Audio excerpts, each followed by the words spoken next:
presentation for Klein's Addicted to Risk. For this assignment, I chose the activity chess. I think this game proposes lots of risk when it's being played. It's a board game for 2 players, and it's played on a chessboard, which contains 64 squares arranged 8 by 8. Chess has lots of risks involved. It is a game where no information is hidden, so you can see all your opposing team moves, and your opposing team or opposing player can see all the moves you're making. You must protect your king at all costs in chess. We have many pieces on the board. Your king has it's the symbol with, the king's crown. We have our queen, which is the symbol, the queen's crown on the board. We have our horse, which is symbolized by the horse. Our bishop, which is the curved-looking tower. And then we have our castles. We have 2 castles on the board in the back line by the king.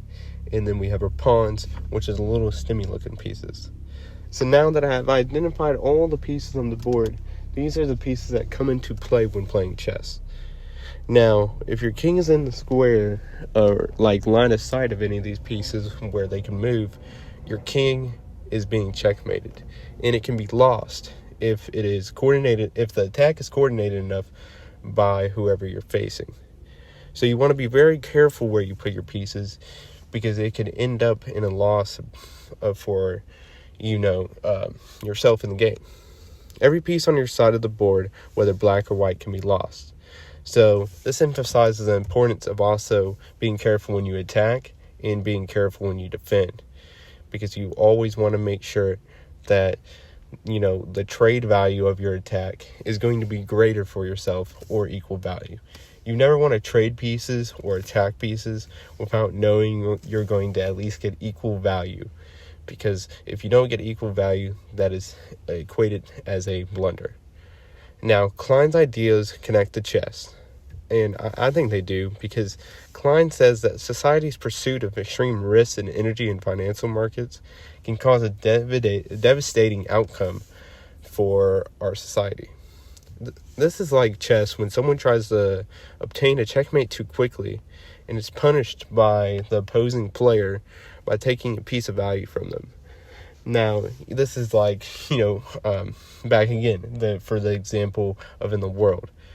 We progress so far in these energy, innovations that we're making positive outcomes right now and positive results, but these actions are actually hurting us, and it's taking something away from us while we're thinking we're getting an advantage.